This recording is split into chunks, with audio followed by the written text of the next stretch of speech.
Is the grand finale of our three-part winter cycle, the theme of which has been transforming obstacles into assets. And we are beyond thrilled to welcome Nuala Clark and Crystal Gendrud to share insights, really, and wisdom. Yeah, like no pressure, right?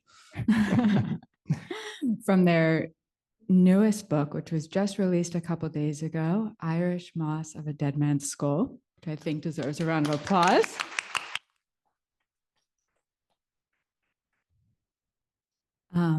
I'm Megan Mook, and this is Kevin Townley. We are the host of Dharma Friends. This meets once a month here at Tibet House. And then every week in between our Tibet House gatherings, we also meet online to continue the meditations that get introduced here at Tibet House. Just to give you a heads up of the flow of tonight. In a moment, Kevin is going to lead us in an opening meditation. Followed by that, we'll invite Nuala and Crystal up on stage for a discussion, and then we'll also be hearing your questions, both online and in person for them. After that, we'll have a closing meditation that I'll lead, and the closing meditation will be what is developed in our next 3 online meditations. Then, Rob Ward, who many of you know, he has played viola for us a few times here at Dharma Friends, which I think means that we now have a resident viola player, which, like, how amazing and cool is that? So Rob will play his, I always cry when he plays his beautiful viola, while those of you who are in the room will have the opportunity to buy a book if you like and have Nuala and Crystal sign it over here. And for those of you that are online, we'll drop a link in the chat to where you can order a book to have it delivered to your home. I just want to thank Tibet House for hosting us here, and also for those of you that are online to kind of describe the space a little bit to you. This is a beautiful gallery here in New York City. There's a new exhibition going up that will open on April 10th, which is these gorgeous floor-to-ceiling murals of Buddhas taken in the Himalayas. There's also a shrine room and just a lot of gorgeous art and statues all around. So, and in case you don't know, Tibet House is under the blessings and the auspices of His Holiness the Dalai Lama.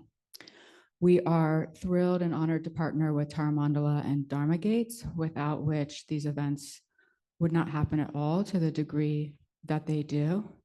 And one of the things to me that's so touching about, well, Kevin also, and our partners, is everyone being willing to come together to entertain this pretty wild experiment that Kevin and I cooked up.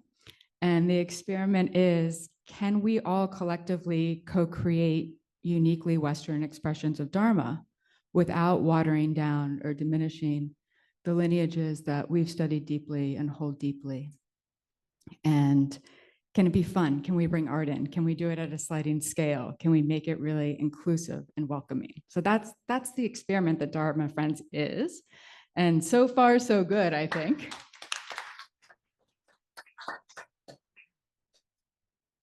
And I think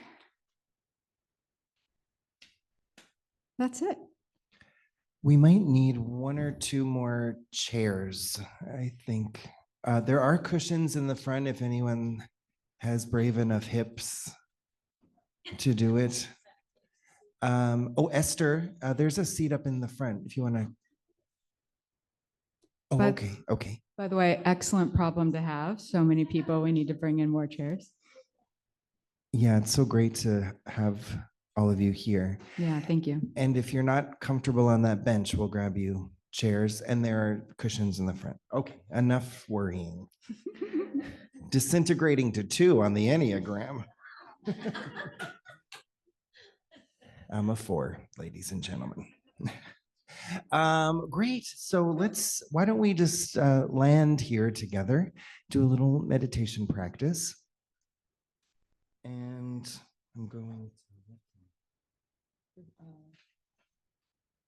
Yep. So this meditation technique is very simple, which doesn't mean, of course, that it's easy, but it is I always think of this as like a meditation that probably a cave person came up with that was like, me stress, sit on rock until something happens.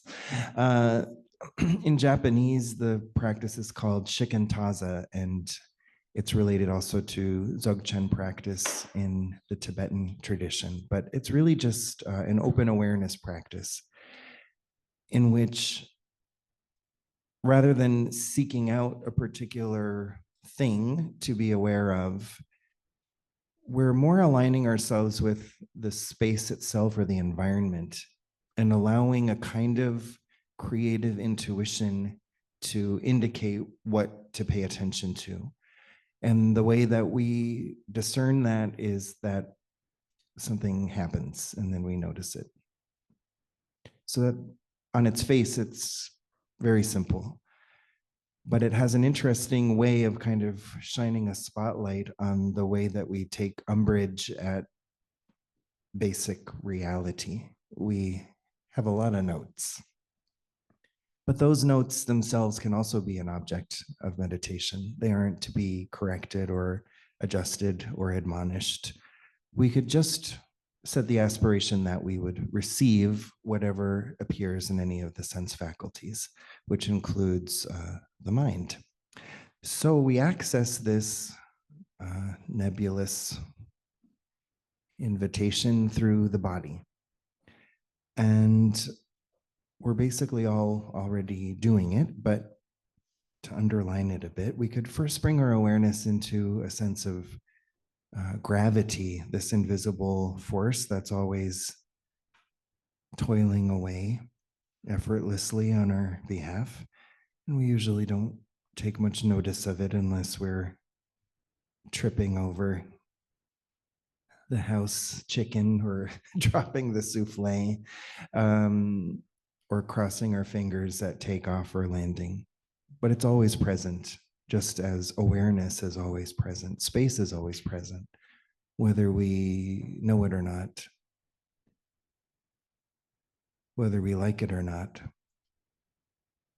whether we care or not.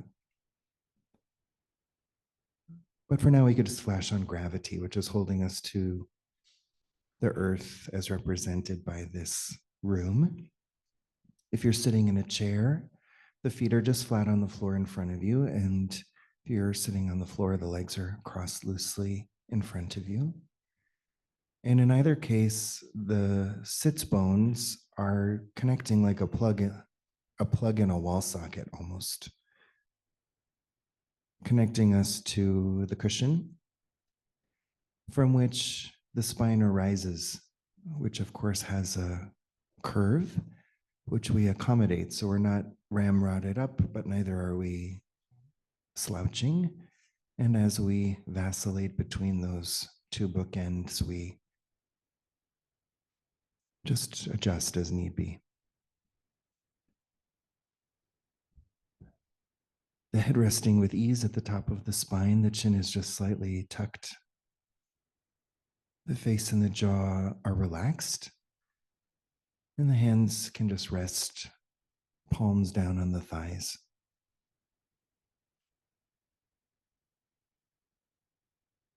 The invitation here is to sit with all of the sense faculties open. But if you need a moment to settle in a way that closing the eyes would aid, then go ahead, of course, and do that. But do try to ease back into a quality of receptivity through the eyes, because, of course, from the point of view of this practice, there are no distractions.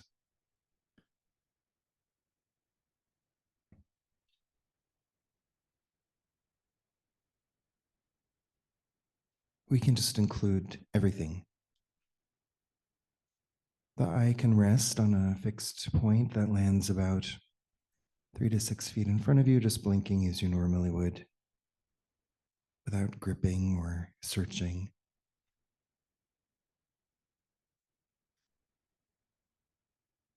Just receiving.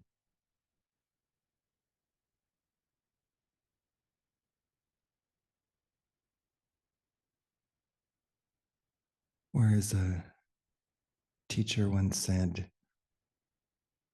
what you're looking for, you're looking at.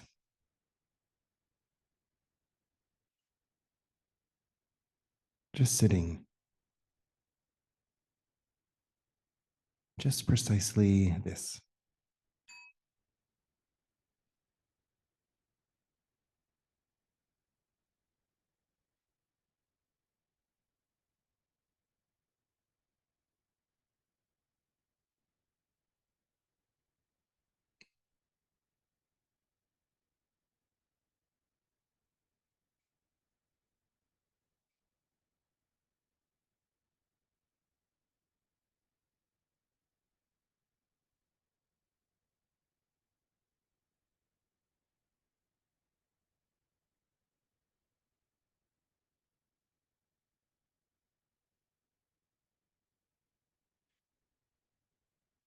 And of course, as we sit, we notice that we don't have to select one thing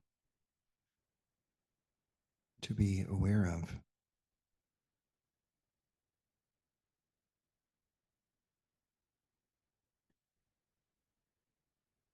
Sitting in this room in New York City,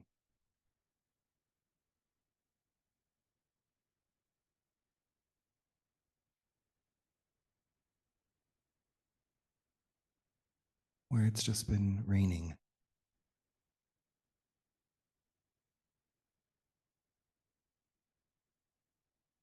And the window is open, letting cool, fresh air in, which mingles with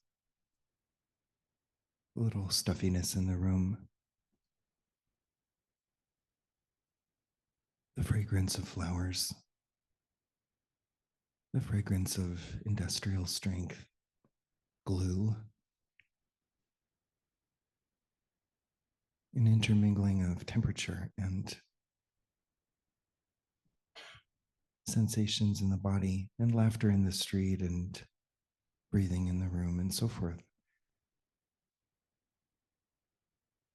By holding the body very still, whatever moves in awareness sharpens awareness.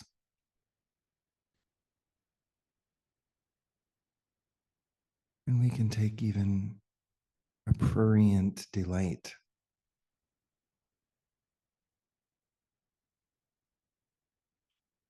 in our sense faculties.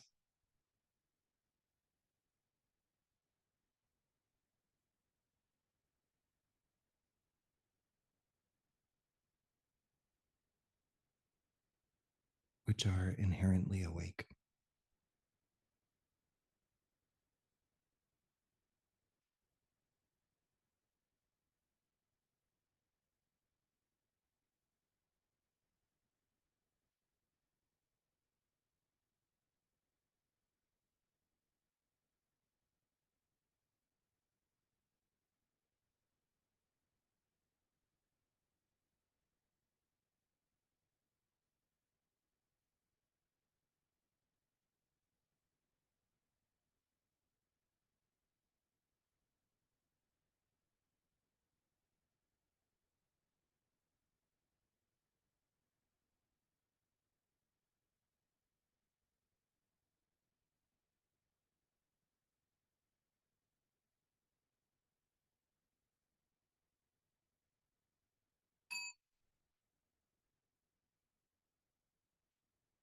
Thank you.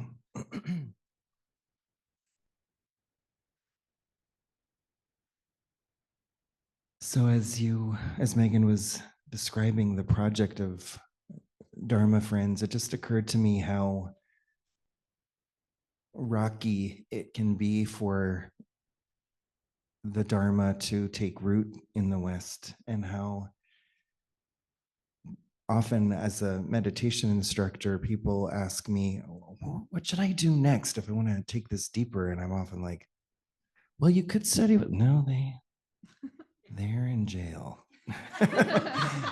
They've been extradited to India, and it can just be, we're like, well, it might be a cult, so maybe not that one.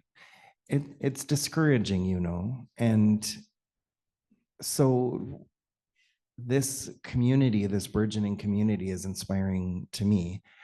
But now I feel really that it's important to be reminded that yes, there are capital T teachers, which are around us and alive, and some dead, and those are usually the easier ones to study with. But that our teachers are all around us, and they come in many guises, and so it's just a real honor to invite two such people for me to this event, to the space, who are our special guests for the evening, who are just constant sources of inspiration and friendship to me. But I'm going to read their bios. And we've done them the kindness of not making them sit on stage and go like this.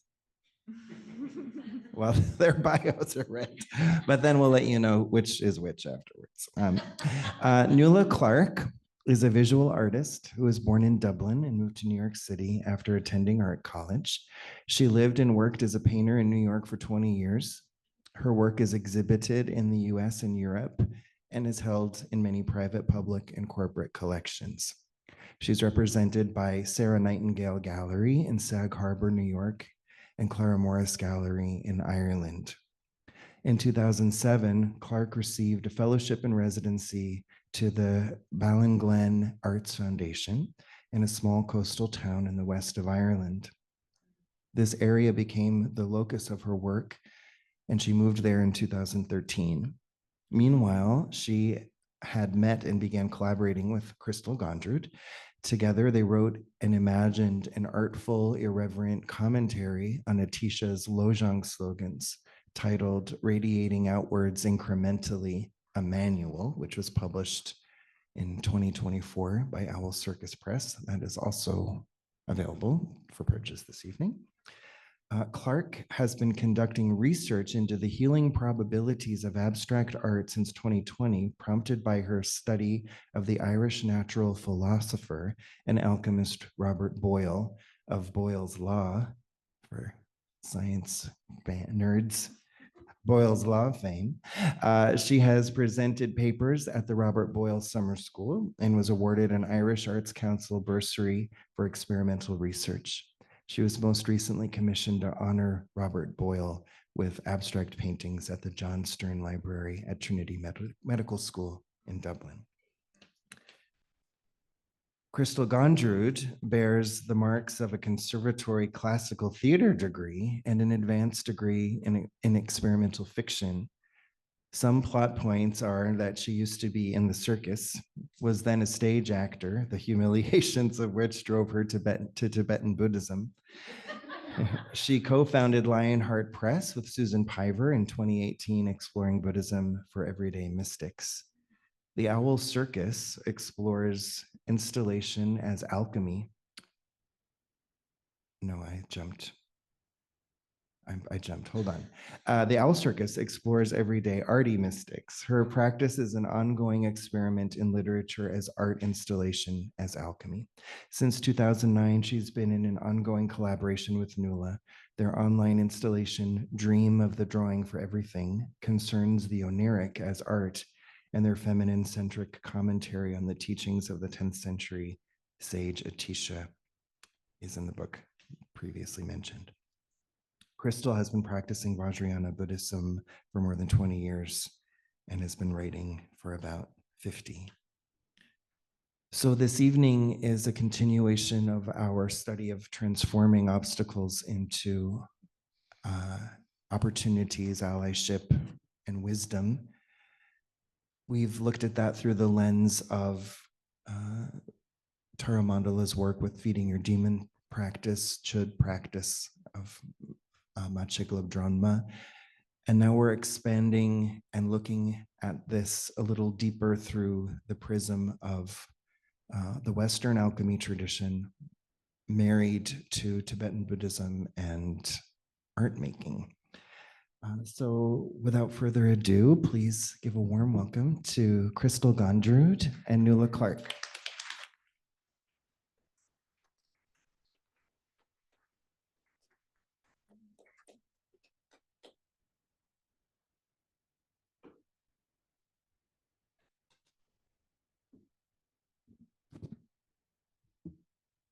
Thank you, everyone. I'm Crystal.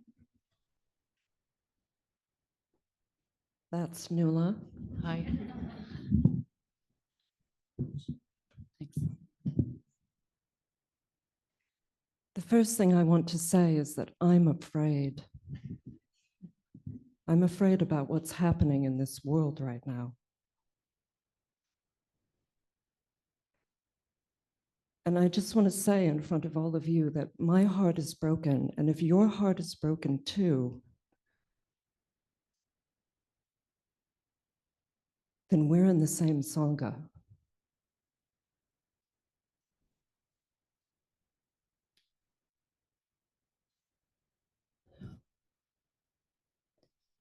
I don't know what to do yet. I don't know if anyone here knows what to do yet. If you do, come talk to me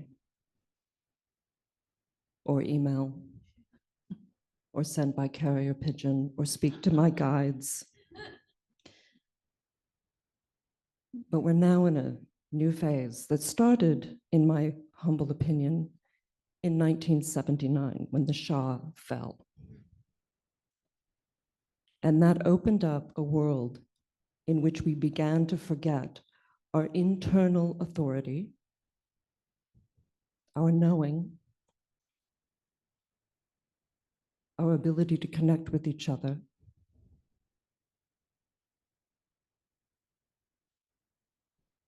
and we slowly also forgot the lessons of the Holocaust, of how unbelievable we can be.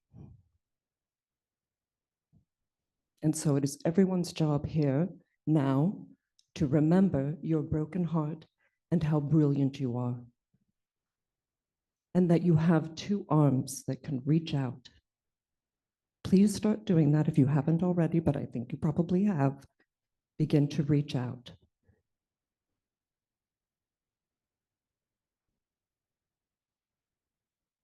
Because we will begin to learn this lesson through our broken heart.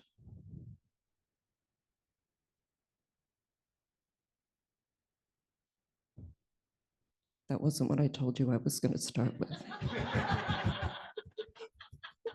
No. I've just been feeling it today a lot. I'm not surprised. So when we met in about 15 years ago, we began a conversation. So this is another thing you might want to do, is get yourself a friend. Get yourself a friend that you can practice alchemy with, because alchemy is the meeting of two that in the meeting of the two turns and looks at a third. And then the wisdom of the third is what reflects back what you actually know. So I hereby declare tonight that there's a fourth yana, and Nuala and I have not discovered it, but we've stepped into it. The first yana, the Hinayana, the foundational, is pick up your shit and start meditating. The second yana is, oh, by the way, there's the rest of the world. All of this is interdependent. All of it is reciprocal. None of it can exist without every other thing. And that includes things we find horrible. The third thing is, oh, wait a minute, also, everything is magic. Everything is beautiful. Everything is made of light and space. And we have sense perceptions and the body-mind, or the body, or the mind.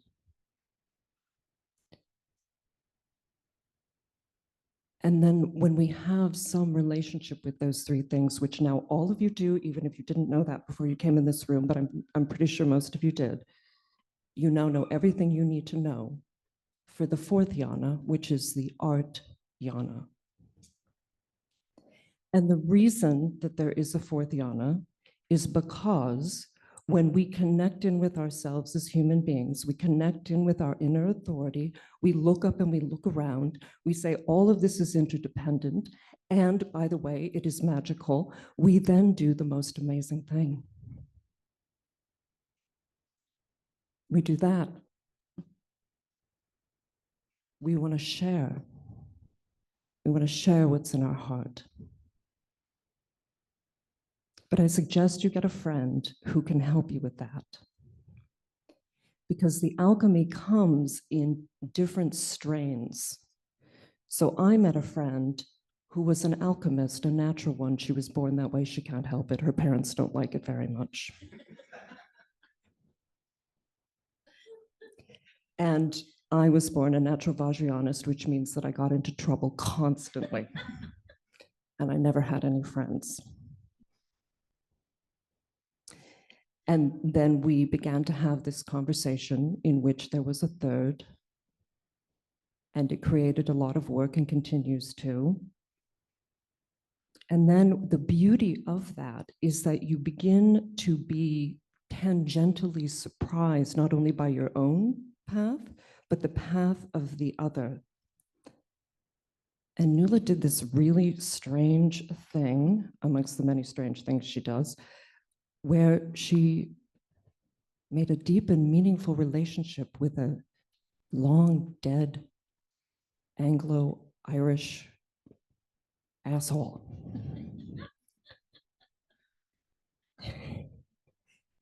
And I was like, ooh, I want a long dead asshole too. But I didn't go one yet. And so it's been my privilege to be intimate with and learn from a human being really doing the work of discovering inner authority. And so the next thing that happened after we collaborated on radiating outward incrementally was this book. It happened almost immediately. We didn't expect it to, or I didn't. But it's beginning to flourish into, or flower into something incredibly unexpected, which is the trust. Like, you can trust. When it's unexpected, that's a good sign. So I think the posit was, you said long ago, I think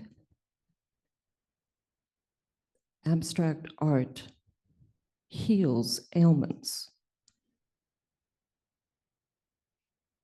And then you began to go looking for that. And then you found that you already had it in a painting. Yeah. So would you like to talk about that painting and a little bit about that insight? I suppose I should say something. You mean I've been talking a lot? No.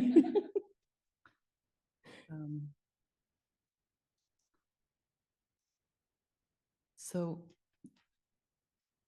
what happened when I met Crystal was that every piece of work I made was okay, was a good piece of work.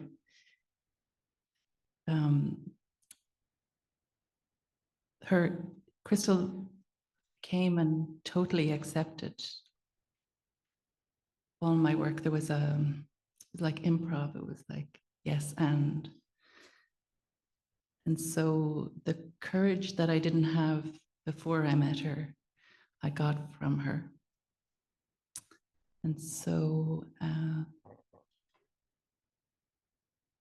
well, you know, when you say 2009, it feels like it was longer than that. It doesn't, that feels like too recent. But what had been happening was I was making work in a particular way. And I wasn't telling anybody else about it. I wasn't telling people the real reason for the work. It was sort of a secret to me and to everybody else.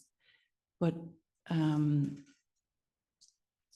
sometimes when you're in a situation where things aren't going right and something needs to change, you can talk to people and you can talk to yourself and you can do all the things, the self-help type things that make you feel better. You can meditate, but sometimes that's not enough.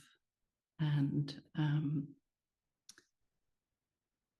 the painting, especially abstract painting, provides a way to have a real conversation, a deeper, longer conversation, conversation with the thing that's happening right in the very moment, right in the space exactly in front of you, the place that is not known until you're there. And when I did that for the first time, and when it wasn't like I knew what I was doing. I say I don't know what I'm doing, but then there is a part that actually does know what it's doing. But it was because I couldn't finish anything. It was because the paintings were failing. Everything's failing. There wasn't anything. So one day in the studio, I was like, why is this failing? And I realized that I was avoiding something that was directly in front of me. It was between me and the canvas. And so I had to meet that. And it turns out that by meeting that, by being in the space, that something can change, something can transform. There's an alchemy that happens. Because, I mean, painting uses, you're using materials, it's binder, pigment, brushes, canvas, things have qualities. They're right there, and elements, you have all the elements, and one of the elements, one of the ones which is most important to me is the element of space, because space contains absolutely everything. And so when I'm in a room with the brush and I'm moving through the space, whatever's in that space gets picked up in the brush and ends up in the work. And so that healing happened. There was 13 paintings and that healing happened. And I kind of knew it, but didn't really know it. And was that when you began to go, I think there's something larger to apply, something more universal happening? Well, I think I maybe directly after that, I stepped away from this idea of the tremendous power that, and I went back to making pictures, the objects that you put on a wall. But it wasn't, it wasn't the only instance where something needed to be looked after, something needed to be attended to. And so the need came again. And I forgot that this painting thing worked as a way of addressing, until I remembered. Right. The antidote to forgetting is to remember. So, yeah. Mm-hmm. And so when you came to your relationship with a dead asshole. Yeah. She's never called him that before. I wouldn't call him that. Well, I'm mad at him. She had to go through a kind of realization that his family had murdered all these Irish people. She'd fallen in love with a man who was, I don't know if we should judge people by their parents. I don't want to be judged by my parents. But but you know, a person of their time, and to love them anyway. And I didn't have a choice. He showed up. He showed up and he wouldn't go away. And so Robert Boyle wrote a book on color in 1664. And so, you know, and I heard about him on the radio and I looked him up and then found this book. So the book was on my, oh yeah, before I heard about him on the radio, I made a painting called Robert's Head. And I was wondering who this Robert person was. And I know many other Roberts.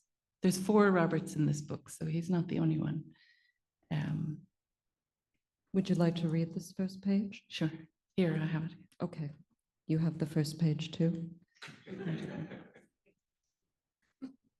Meeting Robert Boyle, henceforth Robert. Yeah, like it's so wild because I know other people who study Robert Boyle. I mean, he's quite a significant figure. You know, he founded the Royal Society in London, you know, and I go around calling him Robert, you know, and they call him Boyle. But anyway, so he's henceforth Robert. The painting came on a day of courage, a bright day between projects. I had time. I sifted through paintings, papers, corners, open to the unexpected. I picked up an unfinished painting. I had spent a lot of dreadful time on it. Whenever I'd tried, I had failed. So it had been left turned inwards in a pile of similar wrecks. But on this day, it had all the right color in history. I turned it upside down and began, willing something new to happen through paying attention and refusing the impulse to direct, looking away in some sense, moving. It happened quickly and I heard Robert's head. So I was on the lookout then for a Robert, and then heard about this alchemist on the radio. And then when I found his book on color, I kept it on my desk and I'd read parts of it, and it's complicated 17th century speak. And it took many years to start to feel like I understood what a sentence meant. And part of the reason why it's so convoluted is because he'd lost his sight wasn't good. He'd fallen off a horse in Ireland the last time he was in Ireland, trying to get some of his land back. And he'd fallen off. He'd been brought sort of a muddy direction and fallen off the horse and lost his sight. He got ill, and then rushing back to England, he ran into a plague or two, and then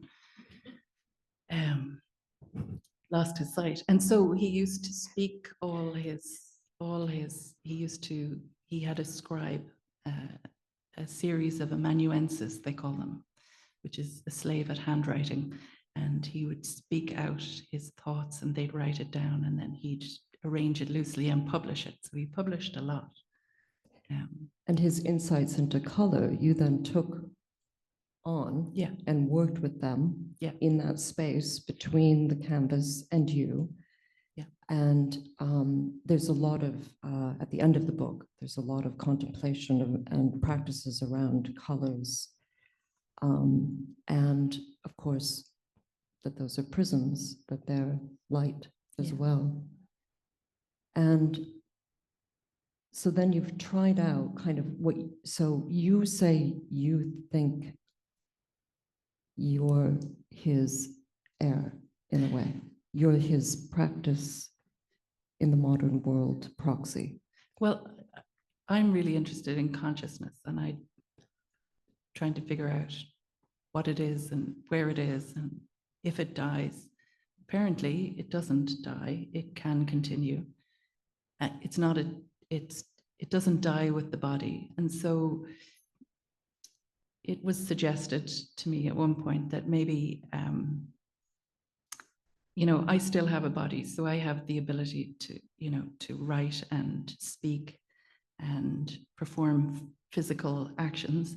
And Robert Boyle no longer has that, but he has consciousness. And as he was an innovator in his time, and I think what he would be interested in now are things like retrocausality and all the quantum research. And to some extent, I think he was doing that work. Though, there was anyway. I have the body that can Paint it out. paint it out and think about these things, and I'm suggestible. Highly suggestible. I ask questions. Right, yeah, right. What is this? And so in the book you talk about, there's the first healing, and then there's two more healings. And healing seems to be a very integral step in alchemy as well. By the way, we want to get beyond healing, right? We want to stop healing. Just heal enough and then start doing it. Don't wait till you're perfect or you've healed, because you won't. You have a wound that will not heal. And that's the good news. That's where you meet the canvas. Sorry, I forgot what I was saying. Oh, yeah, the healings, your healings. So you did them. One, then what's two, and what's three? Yeah, but what in the middle of all that, between 2 and 3, I began to wonder, well, is this just for me, or is this something that the second jhana, is it something I could possibly share? And so the question that occurred to me was, can I prescribe a painting for an ailment?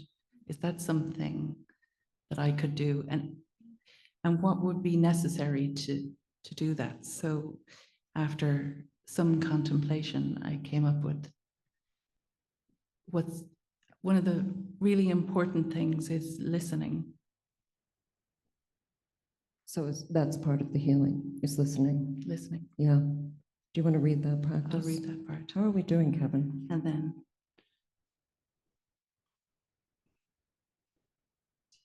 Great. Good, thank you. so I'll read this bit and then we'll do a short practice. So this is called Experiments in Listening. I intended to work with people, to learn by doing, to test by conversing, just like Robert did. I thought I might see if the method I used to access healing through painting could be introduced to a small, willing group of artists. On the day they gathered, I stalled. In fear, I circled too far out and left little time to come all the way around. Each step showed me which of the conditions were wrong. An unprivate space, a group of strangers, not enough choice, a looming end, and my fright. And then which were right, the immediate understanding, the willingness to dive, the need for more. When asked, they know, the connection to color, how personal it feels to the feeler. At this early stage in the experimentation with others, I've learned that what is important about a metaphorical or physical transformation is giving it the time it needs to happen, to listen and have time. So these are instructions for the listening. So if you want, you can follow along. Okay. Thank you. So this is what I do. I tune into the 5 senses, and then the rest of the body's senses, through the feel of one part resting on another, any part which is resting on anything. I tune into the air, feel it in front, behind, left, right, above, below, in. I make an effort to relax by breathing, letting any mental activity cease to be directed or distracting. Go silent. I then pick an ailment, feel where it is in my body, The painful ones are easy to find, the others may not be. I try to discern what shape it is, what the edges of it are like, if it even has a shape, even if it's something that I'm not supposed to be able to locate, like high blood pressure or menopause. I see if there's a shape. I look for the color, for the texture, size, qualities, and characteristics. Light or dark or varied. See if it moves. While waiting for these answers, I don't rush, don't worry. I wait until something occurs to me. I don't question it. I'm about to make visible something that doesn't have a visible form. Make tangible something that is an experience. I ask what size the remedy should be, what color, shape, or word it needs to be. Then I start the making and keep listening. So one of the qualities of practicing the art yana is listening. Another quality is having an enormous amount, and even more than that, and then even more than that, imagination. All of the imagination. And it's all included. And when something weird happens, like Robert Boyle shows up, tell Nuala, but you say yes. It's possible. And even if it's uncomfortable, or it's actually a no, or it's not really like that, or it's stupid, or I don't like that, it's uncomfortable. The answer in the art yana is still yes, because in the words of Nuala Clark, why not? Why not? Just love your imagination. Love your creativity. Because the antidote, by the way, to tie it back to my little speech at the beginning, to what's going on right now is creative life force. It isn't being better or trying to fix. It's making something, being creative, because what's going on is anti-life force. Yep. And Time. Yes, time and space are qualities of the art yana. Do you want to say a little about time, particularly maybe in relationship to Robert? Here I am, now I've stopped calling him the asshole. It's working on me. I mean, I think about time all the time, but I don't know that I have much to say about it. Just that it doesn't feel linear, and it seems like it's gonna, when you start meditating, and there's that 30 minutes or 45 minutes or something on the timer, it's like, oh God, how is this gonna, it's never gonna end. And then Like life. yeah, but then like life, it does. And all of a sudden, You've fallen off a horse, you're blind, and then you're dead. And it's Yeah, not the or- 17th century anymore. or you're 54 years old and all of a sudden it's like there's not that much time left. And but so there is and there isn't. It's such an elastic thing, that time thing. But I think listening and time are very important components of a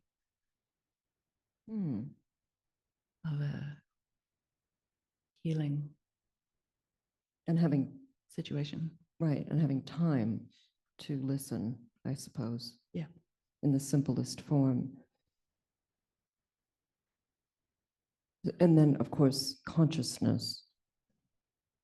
as you mentioned. Yeah. Who knows where that begins and ends? Yeah. So then the second and third healing, have we got to them? The second healing. So was so each time there's a something that needs to be taken care of.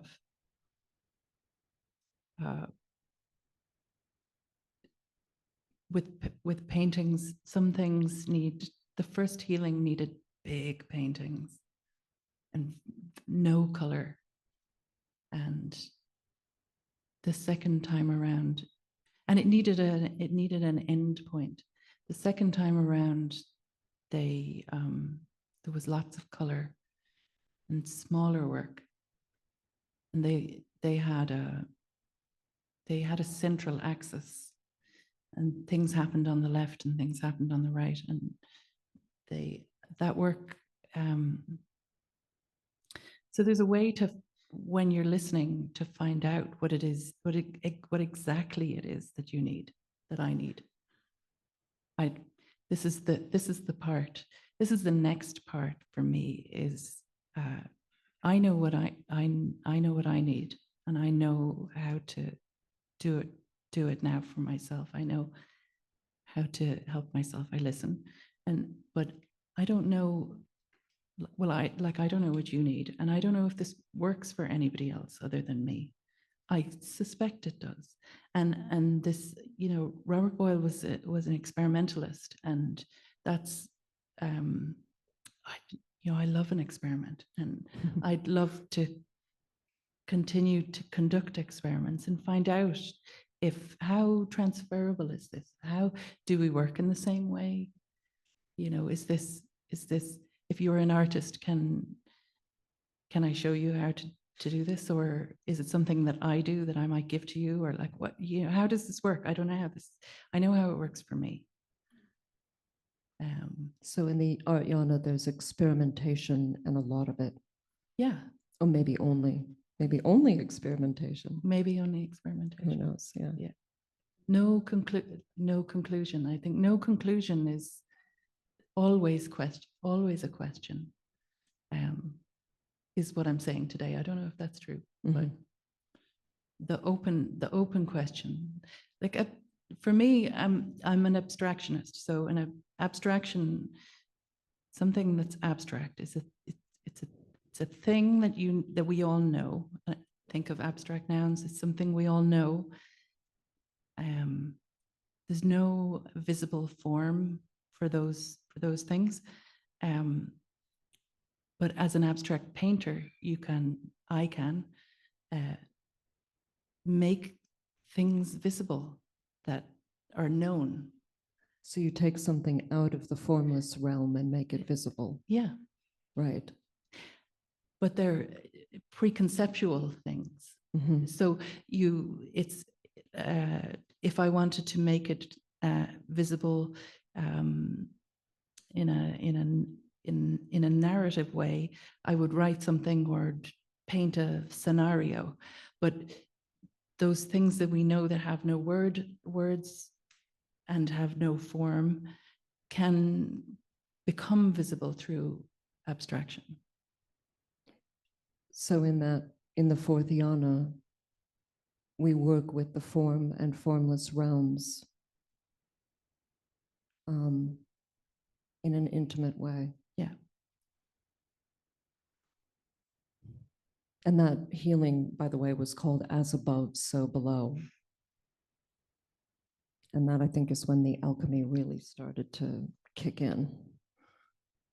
And then the third healing happened. This is the third healing. It happened in the process of making this.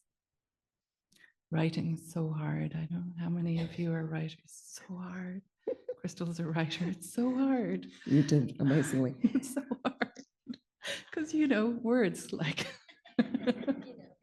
words, yeah. There. I'd be at the table sitting, with the words, wishing that they had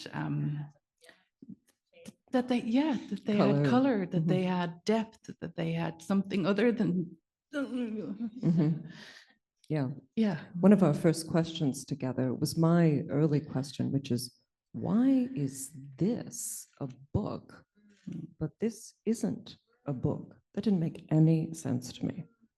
And we've been wondering that ever since. What is a book? And then we've ended up making some. Yeah.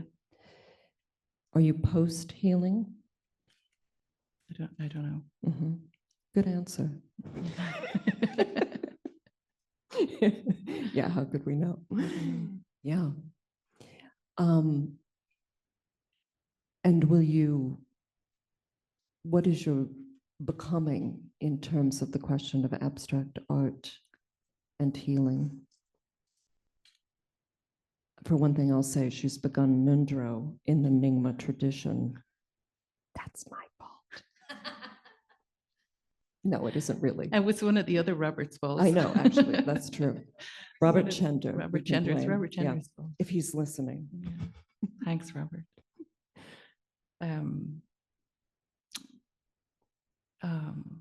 I think it is. I think it is that experimentation.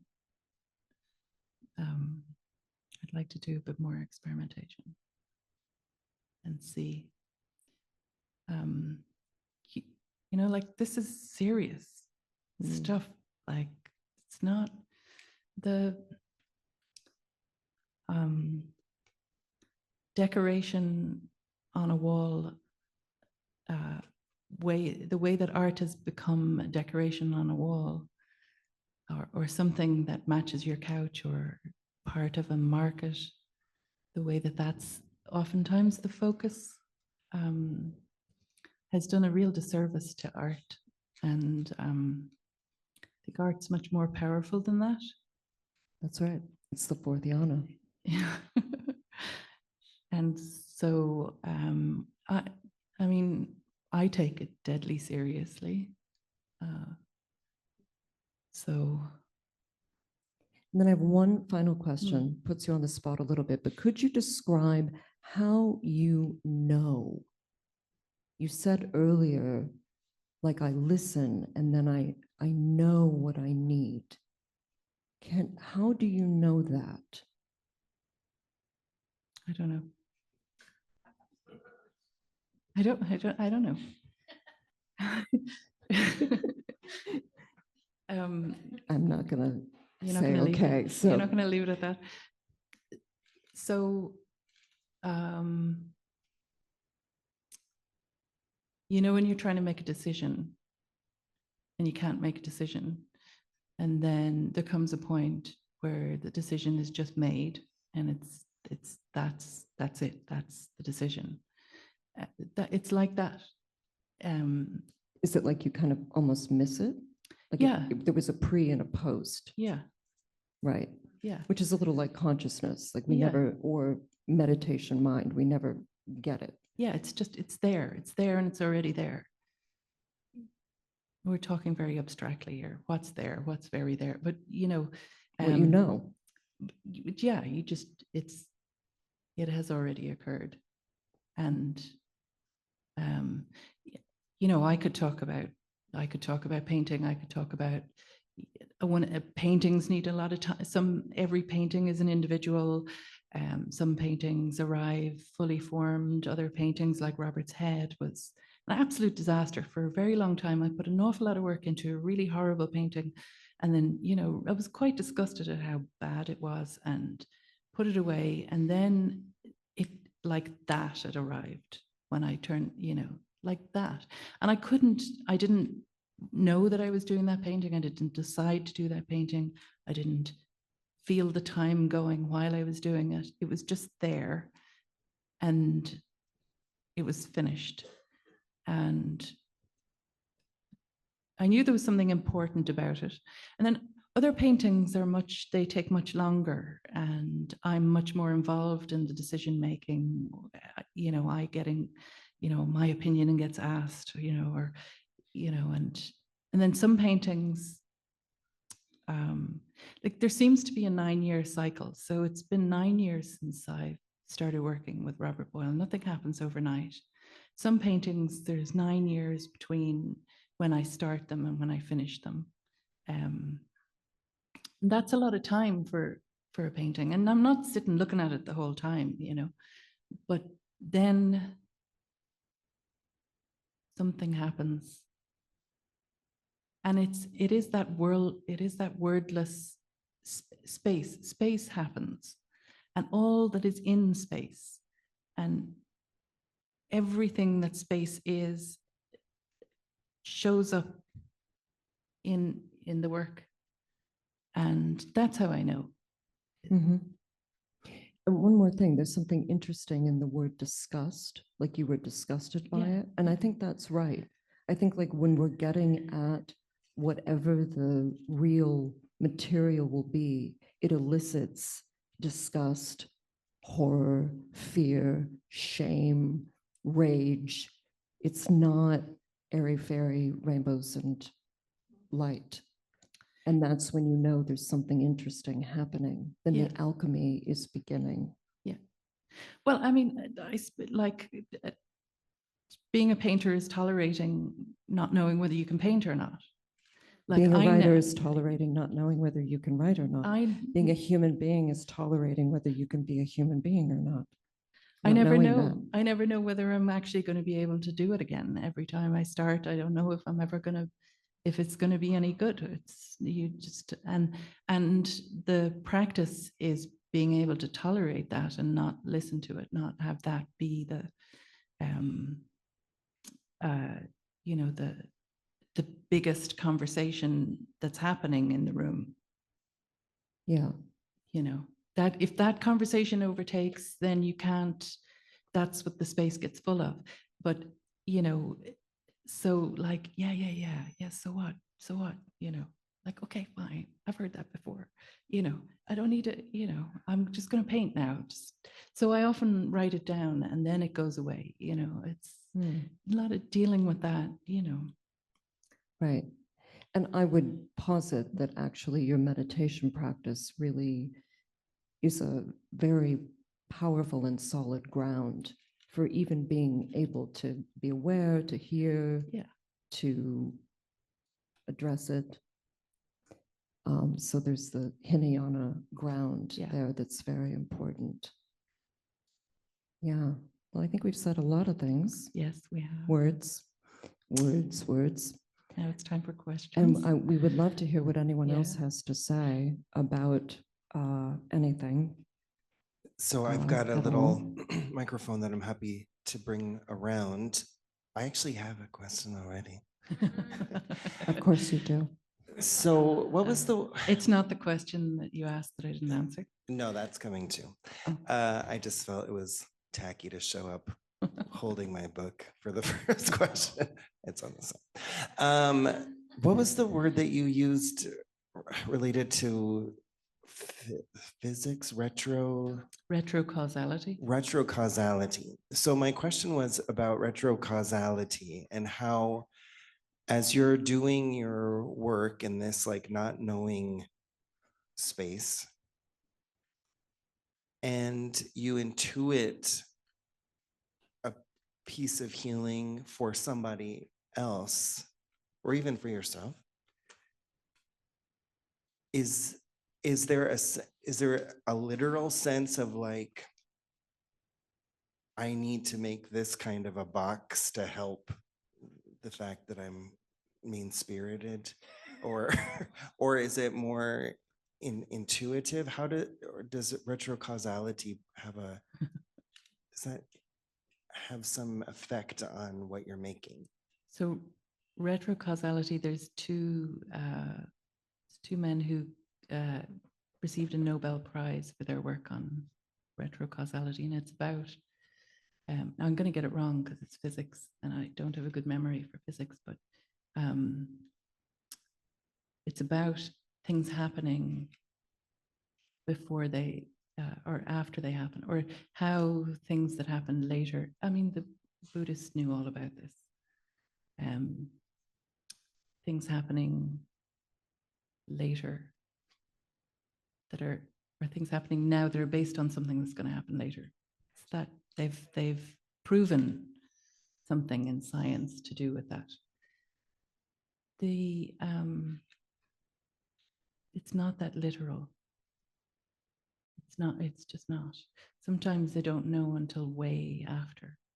There's a series of paintings I've done that I now call paintings for others.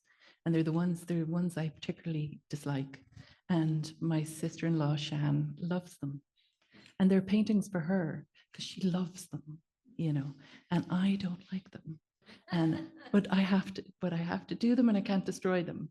But I didn't know that, you know, I can't go and make a painting for others. It's less linear than that. And actually, in our discussion that's in my book, you talk about people who have come to see your work and they have an incredibly strong reaction, almost as if there's some kind of spontaneous healing happening. Yeah. As if you'd painted it retrocausally for that Really? person, Yeah. even though you didn't know them. Yeah, and there's also a series of drawings that are like precursor drawings. I do the drawing and then I see the thing. But, you know, you can't orchestrate that. It's not, or it's, you know. And by the way, I'm talking about this personally, but lots of other people are doing these. This is happening for lots of people. This is not just. And you've brought some drawings that you've made, haven't you? I did, yeah. That you can buy and Thank you. get some medicine. I also want to say that the fourth yana is about the ambient. It's about osmosis and the feminine realm, where things are not articulated and specific and linear at all. And there's almost a sort of like absorption behind your own back quality to it. Yeah. That's extremely important. Really, really important. Any questions in the audience? I'm going to come your way. Great. Let's we'll start here and then we'll come here. Hi, thank you both so much for being here. What's your name? Oh, Cindy Cindy. Sabilski. Hi. Nice to meet you. Nice to meet you. My question is, how do you balance the fourth yana, both as practitioners, art, alchemy, spirituality, with the realities of the business side of this practice and the realities of the world, commerce, the upsetting things, everything that goes on? Mhm. That's a very good question. Yeah. Do you want to say something about that? I'm still thinking, so maybe you have something to say right away. The thing, I don't want to sound like an idiot, but I think that I've kind of come to see them all as the same thing. So this is me right now on a bad day, forget it, commerce, politics, like I wouldn't say this, but right now it seems like they are part of the practice. They're all aspects of the same opportunity to, we've been using this phrase in the West for a while now, wake up. It's all an opportunity to wake up. I would like to add to that, it is all an opportunity to go to sleep in a good way. It is all an opportunity to dream. And that isn't to sort of like glide over or negate how difficult it is. But there's also, like, part of what's so hard about it is that our basic goodness, our Buddha nature, feels like it's under attack. And like these systems don't give a fuck about us. The world is kind of set up in this increasingly stupid infrastructure where we're filling out forms and we're doing this and we're doing that, and then we need a plugin for this and I'm going to update that. You could just do that all day long. So don't do that all day long. Anything you can opt out of in order to do nothing as a Buddhist. Kara, my production manager, is dancing back there. Please opt out.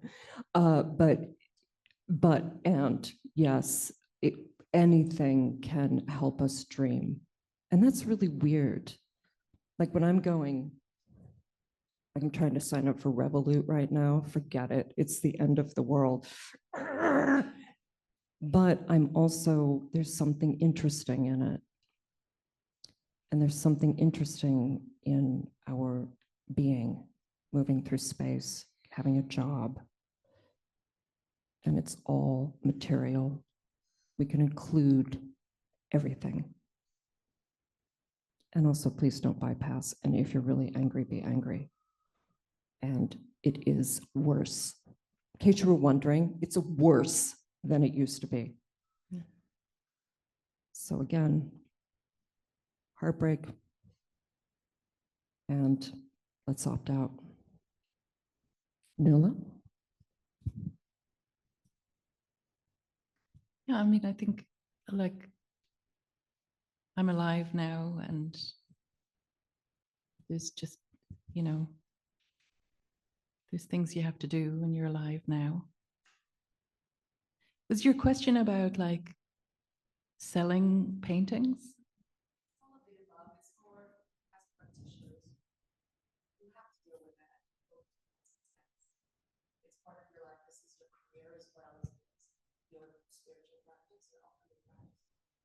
Yeah. It's the balance of that reality that you have to sustain it and the spirituality of something.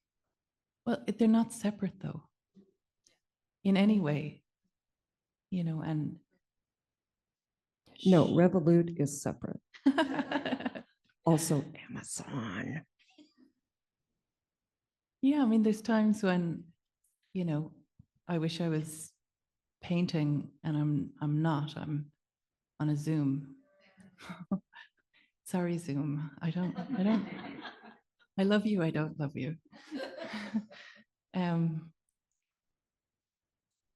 Yeah, but I don't feel like they're that separate. You know, it's all part of. And then also, I know that I'm fortunate.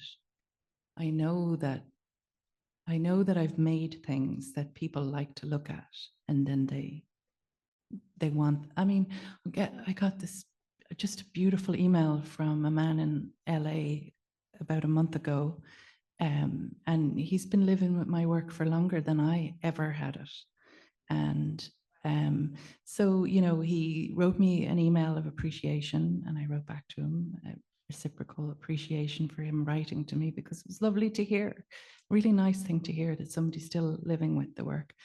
And then I asked him, you know, like, but are you know, because he told me where he was. It's like, but are you not are you not in a fire? And what it was the two paintings that he'd chosen to take them with him. You know, so like, I mean, like, that's not separate from spiritual practice, and that, you know, it's beautiful. just lovely. Yeah. Yeah. So I've thought about him a few times, and I hope, you know, I hope he's well. Yeah. Hi, my name is Javier. I have here. Hi, Haya. Hi. Could you tell us a little bit more about how do you create the conditions for that deep listening or for that osmosis so that you can create the work that you make? So you have to be in the room. So I'm in the room. And so, you know, you get into your body however well you can do that. Sometimes I can and sometimes I can't. Sometimes it takes a few days to land. So there's a necessity for time. And then there's a feeling into space. There's a feminine energy type non-specificity about feeling into space, I think. I'm often in my bare feet. You know, there can be like quite, you know, specific lead in, you know, there's sweeping, cleaning, tidying, you know, arranging, clothes have to be right. You know, there's sort of relative world, physical person in a room. I work alone. I know a lot of people don't work alone. I know a lot of people need people around to work. And that's, not every artist likes to work alone, but I need to work alone. I connect with myself and everything else easier. So I know that. It's easier when there's no appointment coming up. So make time and prepare the materials. Listen and see what kind of materials. It's like it is quite sequential, actually. It's like the next you do one thing and then listen again and see what the next thing might be. I like certain types of paper, and so and certain colors, and they're always available. But then sometimes there's, it's not about paper and paint that day. It's about making a video of a sound. Something so it's that listening to see, so having an openness. Does that, How do you have that openness? how do you have openness? She's a natural alchemist. You have to Explain. tell us how. I don't know. These are our conversations. I've been doing this since 2009. So like, that's actually what I want to know. Like, I know what I know, right? I know how it works for me. But, I'd love to know if it works for you. Like, I'd love to know how hard is it? Is it possible? What do you think? Do you think it might be? Cut off because I have the mic. Have we run out of time? Almost, but there's a question online I'd like to read if that's Mm. okay. Sorry, Javier. Later. Yes. So the question is, would you characterize your relationship with Robert Boyle as channeling him through your art, or is it more of a dialogue? How would you describe his presence in your life? Okay, so he just showed up. And he said, anything you want, I'll help you with. You've got work to do. I've got work to do. And I'm going to help you. So. What do you mean he said that?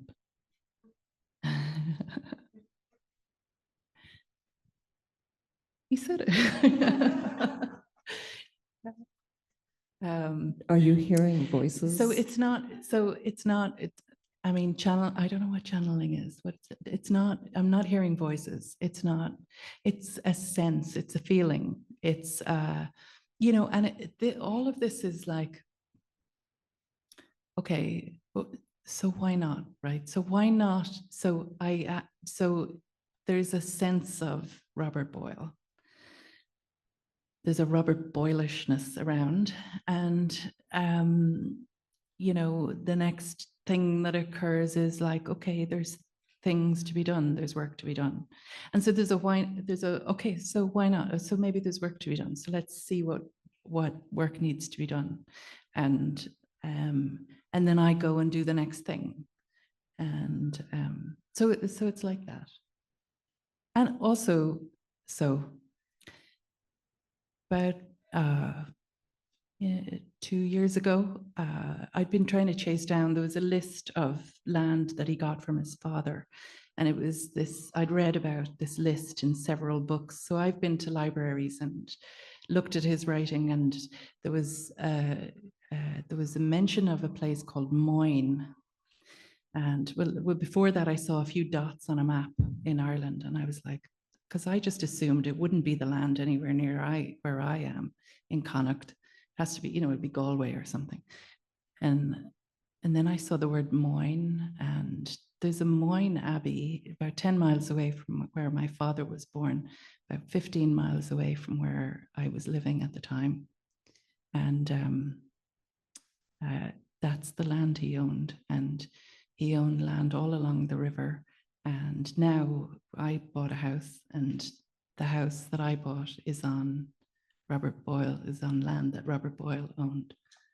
And so She means it, people. he owned land there and a few places in Cork. But, it's not, I went there in 2007. My surname Clark, they've been on that farm for about 300 years. The neighbors was Robert Boyle's land, that he didn't own the land that my ancestors were born on, but he owned the land next to it. So now I own a piece of his land. And, it gets, he owned it in the 16th century when things were not good in Ireland. That this Irish moss of a dead man's skull is it's moss. It grows on the skulls of people who die violent deaths, and it helps stem the flow of blood. And that moss out of Ireland was particularly good moss because there were a lot of skulls lying around of people who died violent deaths in the 1600s. And that's when Robert Boyle owned that land. So there's a job. I'm doing his work, and I'm also making up for what was done. I'm making reparations because I'm walking on skulls. And moss. And moss. Yeah. So. Yeah. Thank you both so much. Thank you. I have one more thing I'd like Cara to say about the actual books. Oh yeah, come on up, Cara, please.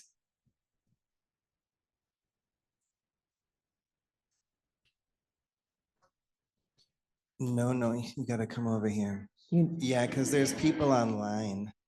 So I was thinking about what I could say about these books because I could say so many things. Oh, okay, thank you. And Cara Simpson, book lady extraordinaire. so what I came to thinking about what I might say today is that there's this beautiful paradox of an artifact with the potential to be permanent, and also the naturalness to turn back to the earth. They're beautifully Smythe sewn. If you don't know what that is, come over and talk to me. I will nerd out with you about it for hours. They're also printed on uncoated papers, so they're not lacquered in toxins. These books can return to the earth with the skulls and the moss, but for now, they're here for us in this present moment. Beautifully illustrated, exceptional color, very dank, as my partner would say. Luxurious French flaps. Radiating outward, has a 8-page.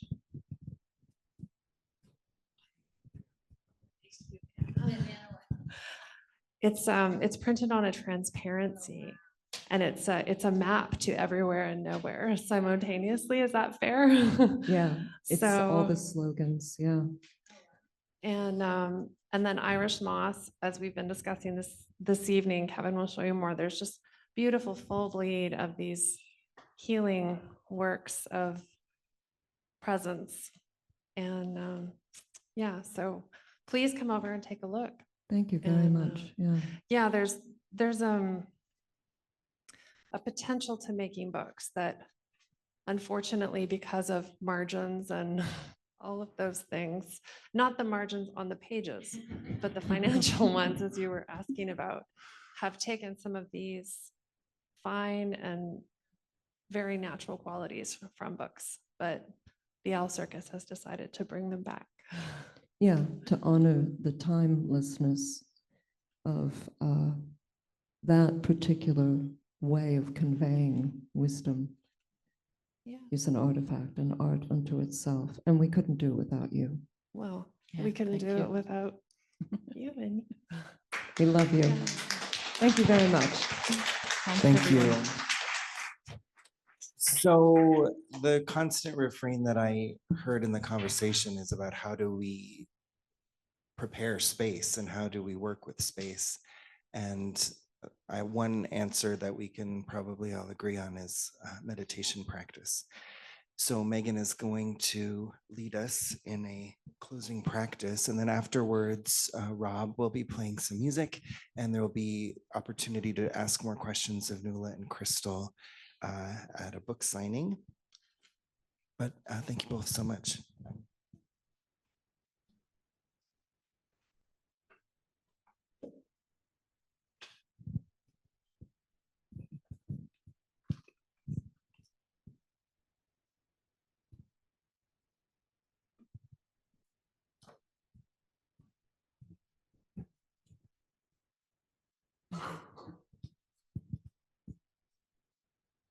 Okay, thank you. So I was so moved by Nuala reading the practice that was in this book. And I'd been told that there were practices in the book, but this is the first time that I'm actually seeing the book. And I have to say it is beautiful that even the title is embossed. So because I have a little bit of the luxury of time right now, I'd like to read the practice that Nuala wrote with greater time for us to really sink into the words and the experience that this practice invites us to. But prior to that, I'd like to just tease out a couple of things that were alive in everything that Nuala was saying and that Crystal named. To do this kind of work requires a tremendous courage, and it requires vulnerability and is stepping into what's unknown. And it's radical, and as Nuala was saying, I think there's this ever constant feeling, this not knowing of, will I be able to do it? Is this it? And I think as practitioners, that's what we're called on to hold. This, can I do it? Can I hold this? Can I witness this? Can I be seen? Can I see? And it is terrifying.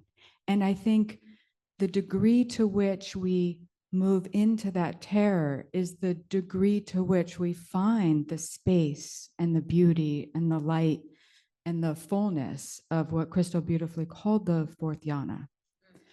And so for myself, for us, all of us here tonight, I want to extend the invitation for us to try to hold it and to know that part of what makes it easier to hold is when we do it together in community. And we don't always have to be in a physical room together, although we are right now, and that's beautiful. But there's a sense of living community all around us. Whether or not Robert Boyle is speaking to you, there is presence there. And all we have to do is have the courage to remove the barrier of our skin and make contact with it. And the best way I know to do this, for me, the only way, is to really lean on love and compassion and the warmth that is that presence, that mystery. And I think it's that inherent love and compassion is also coupled with the terror. It's so scary to know that reality is love. I don't know why it's terrifying. It should be comforting. I think it's its power. So with that in mind, I invite you to close your eyes or keep them open, but to adopt a posture of dignity that's worthy of presence.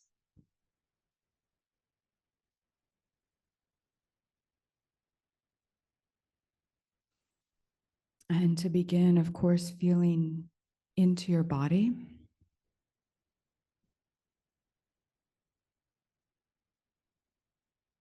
Feeling into the chair that you're in, the clothes that you're wearing.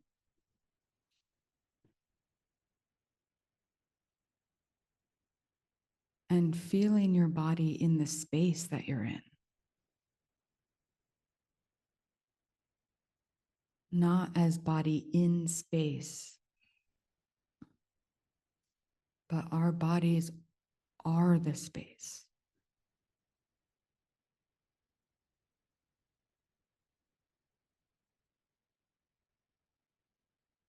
Connecting with your breath and the senses.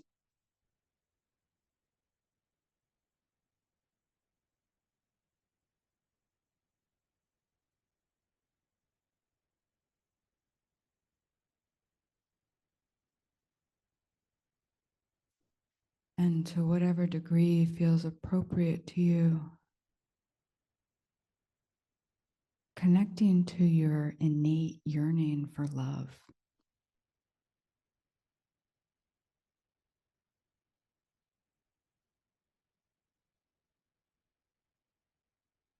The yearning to be loved.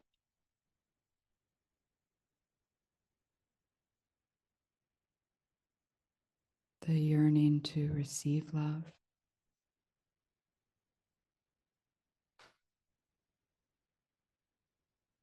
And this subtle but constant sense that there is a love beyond giving and receiving.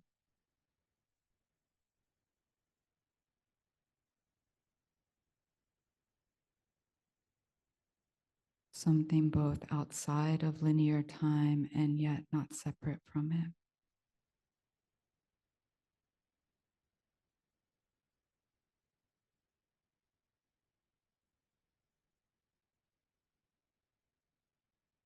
And to call on the courage, the happiness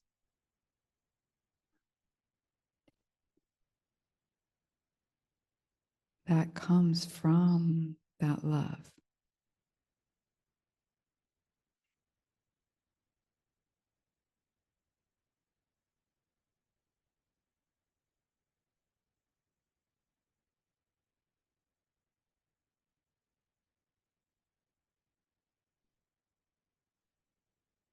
So I'm paraphrasing from the book now.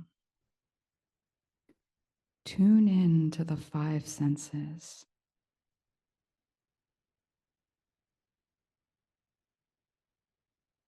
And now tune in to the rest of the body's senses.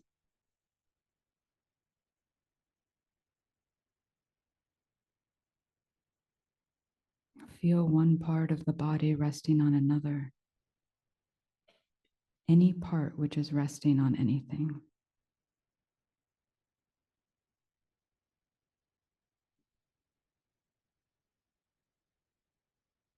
Tune into air.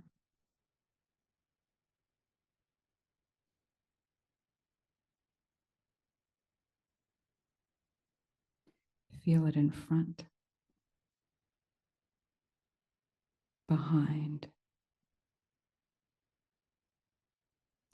Feel it to the left, to the right.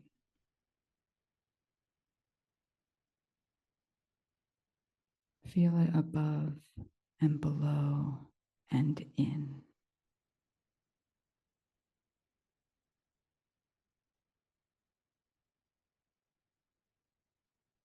Go silent.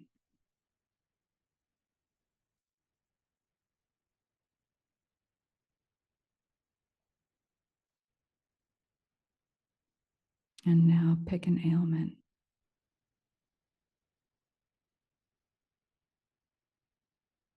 Feel where it is in the body.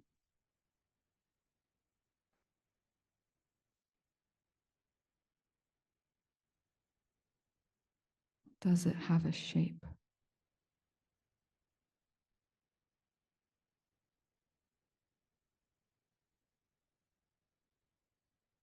Even if it's something that you're not supposed to be able to locate.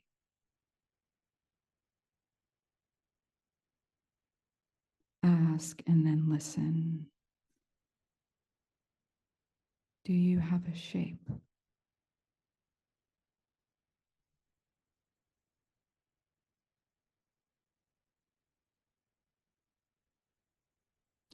Listen for its color.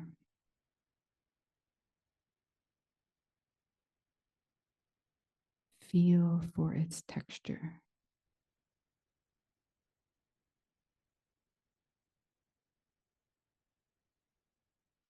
Watch to see if it moves.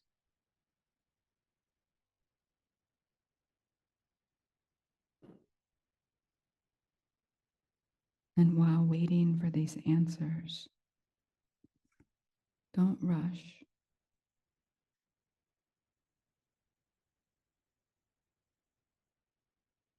And don't worry.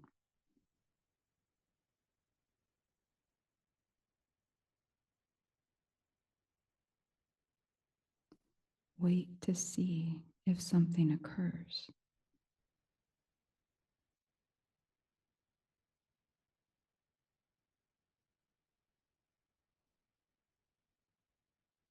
Ask yourself, are you willing to make visible something that doesn't have a visible form?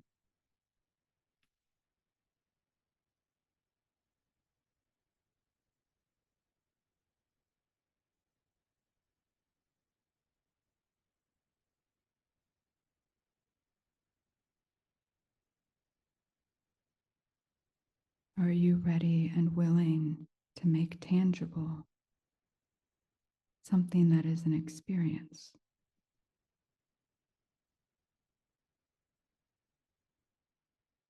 And if so,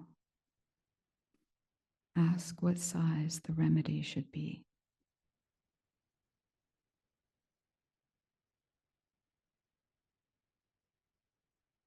What color, shape, or word is it asking to be?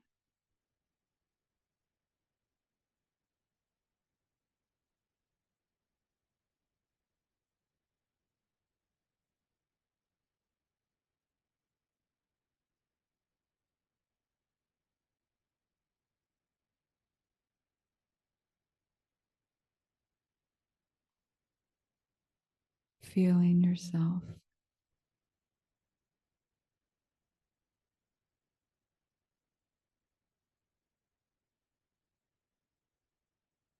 Feeling your body, the earthiness of it, the solidity of the body, coupled with the fluidity of the body breathing.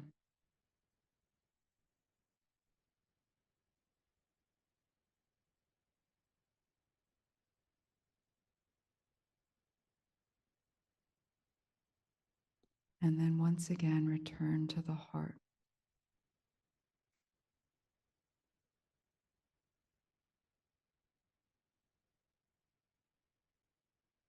To our electrifying and terrifying desire to love.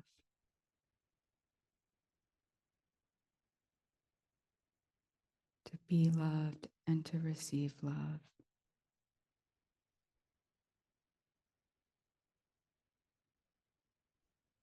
And this magical alchemical yearning to fall into the space between giving and receiving. A space that's both between and yet holds both.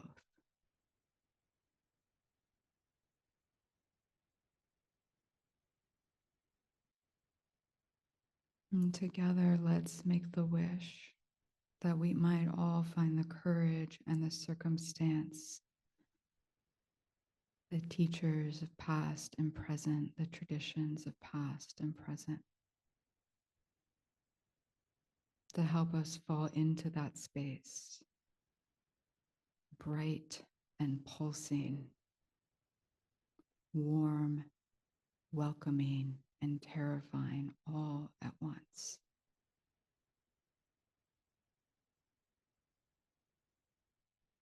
And with that wish in your mind and heart, take a nice deep breath in.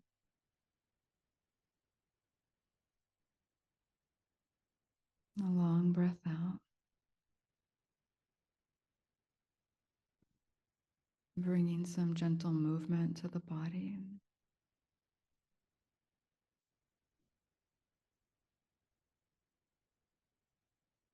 As we prepare for yet another experience of the intangible, of magic and vitality.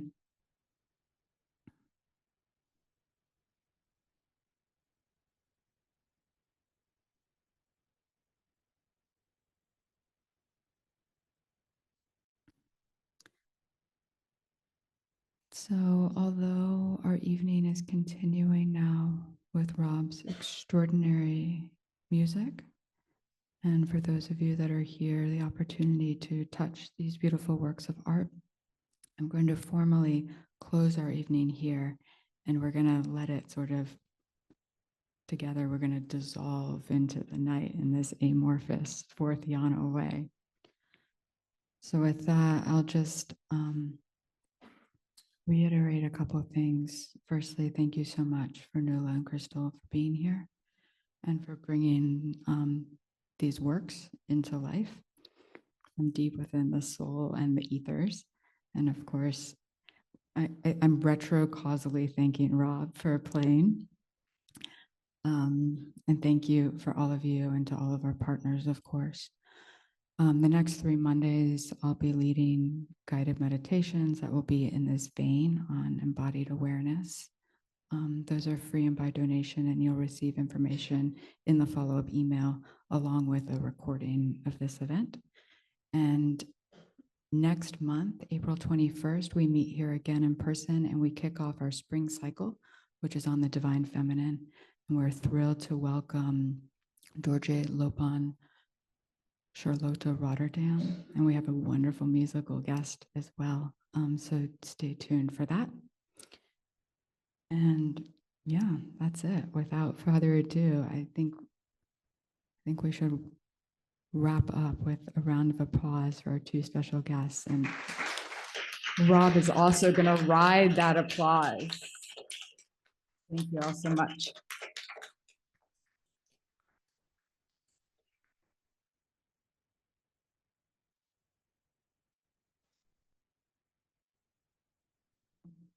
Rob has the difficult task of running sound while also being our musical performer. Which I should say, thank you so much to Rob for doing all this. He's a man of many talents.